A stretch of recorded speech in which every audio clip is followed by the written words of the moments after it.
An activist judge has taken that tool away from us by inserting himself and preventing the grand jury from even obtaining, let alone hearing evidence.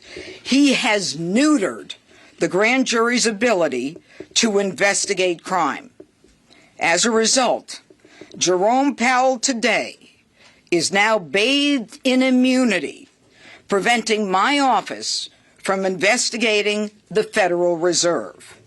This is wrong, and it is without legal authority.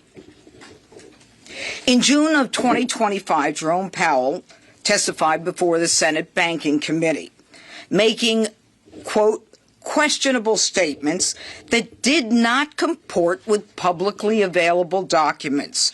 And that was regarding the atrocious cost overrun of more than $1 billion. I didn't say million, I said billion, in renovations to his headquarters. This from the man who says that he is the steward of our public funds. In November, the United States Attorney's Office began an inquiry. Prosecutors from my office gathered information for months before we served 2 grand jury subpoenas. On December 19th, we sent an email to the Federal Reserve to have a conversation, a meeting, or even a phone call to discuss our concerns. There was no response.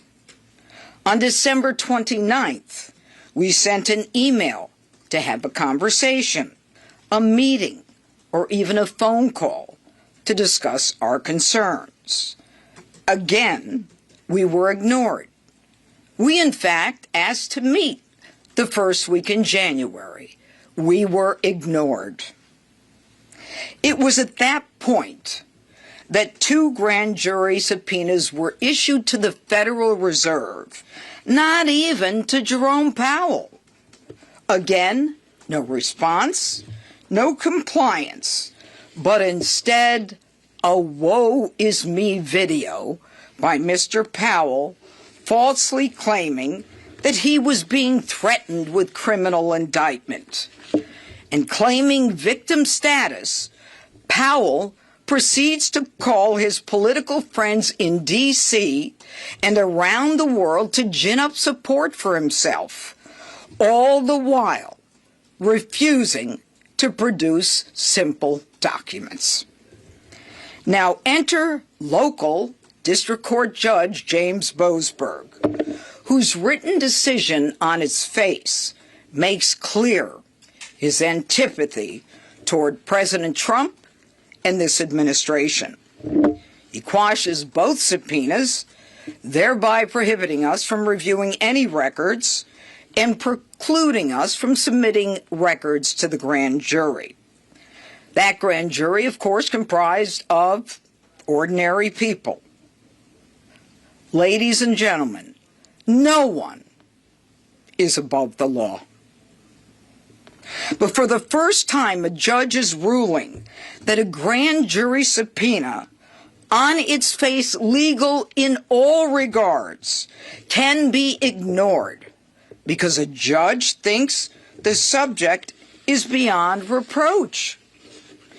This is a decision that is untethered to the law. It creates chaos where any defendant who wishes to evade an investigation, guilty or not, can allege I'm a victim, I'm being targeted, and therefore you cannot investigate me. And if you find the right judge, you'll buy it. This is the antithesis of American justice. Exonerating anyone without any records, without an investigation or question, is not how our criminal justice system works. This judge has put himself at the entrance door to the grand jury, slamming that door shut, irrespective of the legal process, and thus preventing the grand jury from doing the work that it does. So what is the law? What is the law? According to the United States Supreme Court, the highest court in the land, certainly higher than the court that Boasberg is on, a grand jury, every grand jury, has broad discretion to, quote, investigate merely on suspicion that the law is being violated, merely on suspicion the law is being violated, or because it wants assurance that the law is not being violated. In fact, the court says a grand jury may act on tips and rumors. Right here are the cases and the citations from the highest court in the land. And yet this judge is shockingly requiring the government to show something akin to probable cause, and those are his words, probable cause, in order to justify the issuance of a grand jury subpoena. Folks, probable cause is not and never has been the standard that prosecutors in this country need in order to go into a grand jury. This is not and has never been the law of the land. And so this decision today by Judge Boasberg runs directly afoul of our highest court's admonition that courts and judges must not and cannot saddle grand juries with mini trials and preliminary showings that impede a prosecutor's investigation and thus frustrate the public's interest in the fair and expeditious administration of justice. No one, folks, is above the law. And this outrageous decision will be appealed by the United States Department of Justice. Go ahead, sir. Do you think that your office's failure to attempt to prosecute 6 members of Congress? I'm not here to talk about 6 members of Congress. I'm here to talk about the fact that the grand jury has a job. They look at evidence. They decide whether they want to indict. If they don't indict, so be it. And if you want to know what the judge thinks, go ask him. Next question. Can I get your reaction to statements from Senator Tom Tillis, who you know has been blocking and vowed to continue blocking? You know, honestly, I don't know and I don't care, and I'll tell you why. I am in a legal lane. All of the rest is white noise. I don't care what they say. I have a job. I have the ability to go into a grand jury. There are questions that the American public and people in D.C. are entitled to know where $1 billion has gone. And that's my focus. But he is asking for an assurance that the investigation into Powell has ended it. Are you willing to concede? Did you hear what I just said? Yeah, I just said that this decision will be appealed by the United States Department of Justice. That's the answer to your question. What crimes exactly are you investigating? We're looking at 1001, and we're also looking at a statute having to do with fraud, but it's up to the grand jury to make that decision. We're $1 billion over in cost overruns. Are you kidding? $1 billion? We're not talking about huge buildings here. Go ahead. Kevin Warsh is Trump's pick, though, President Trump. I don't even know who he is. So isn't this just essentially holding up President Trump's pick or any forthcoming picks since Senator Till has said he will not vote? Okay. I don't know how to explain this, but I'm going to try. I've been a prosecutor, a judge, a DA, and now a United States attorney for well over 3 decades. Politics is not the lane I'm in right now. And I have a charge and an oath to the Constitution. And my job is to present evidence, and I can do so when I can merely on the suspicion that the law is being violated, or even just because I want assurance that it's not. I'm not in those lanes, and I will not allow myself or my staff to be in those lanes. And that's why we brought crime down in this jurisdiction.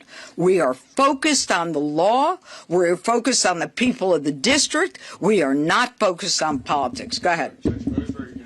Said that you, quote, promptly complied, unquote, with President Trump's apparent direction to prosecute Powell. Can you just state for the public record, how did you have the idea or, the impetus to start this inquiry? First of all, he's totally wrong in his assessment of the dates, and that's why we're doing a motion to reconsider, because he got his dates wrong.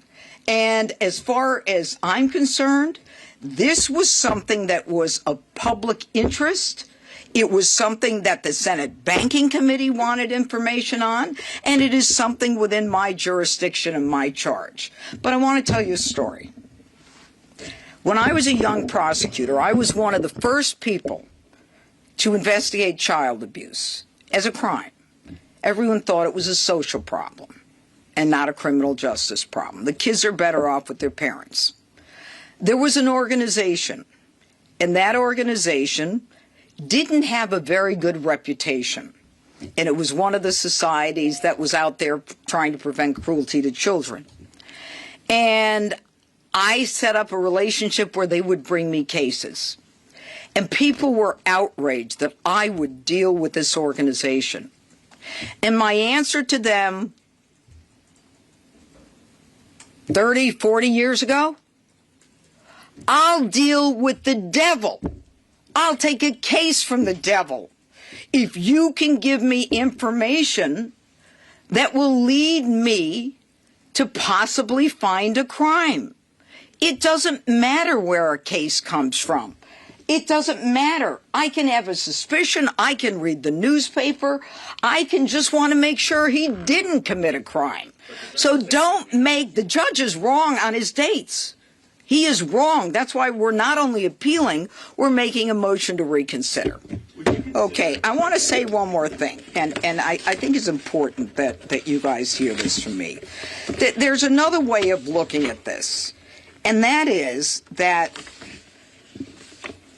it's not just the public being fed up with this stuff. It's the fact that what we've got are grand jurors who are supposed to hear this, and they haven't been able to hear any of this because someone has decided that they're not entitled to hear this. Can you take this? Thanks. This process has been arbitrarily undermined by an activist judge.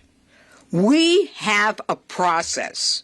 We have been asking for information about a matter that has raised questions in many people's minds. Senate banking, the public, the papers, it doesn't matter. So give me the information so I can assess it. Give me the information so the grand jury, comprised of regular Americans, can say, there's nothing here. And I'll accept it the way I accept other cases. Okay? Whatever it is, we'll abide by it. What we don't accept is a judge standing in front of the door of a grand jury blocking our access, a role that has never been envisioned, a role that will now be used by other defense attorneys around the country who's going to come in with a client and say, oh, my client is being targeted. Don't you dare go in the grand jury. A judge says, yes, the guy's bathed and washed in immunity, and you can't go after him. The process should have been allowed to run its course, and it wasn't. And shame on them. Oh, cut it out. Do you know how many convictions we've got? Cut it out. You're in one lane. We have cleaned up this city. Yeah, historic, really? I'll tell you what's historic. What's historic is that I prosecute everything other than 10% of the cases, where the United States attorney before me didn't prosecute 67% of the cases. That's what's historic. I'm willing to take a not guilty. I'm willing to take a no true bill, because I'll take all the crimes and put them in. Thank you. Thank you. That's all the time we have.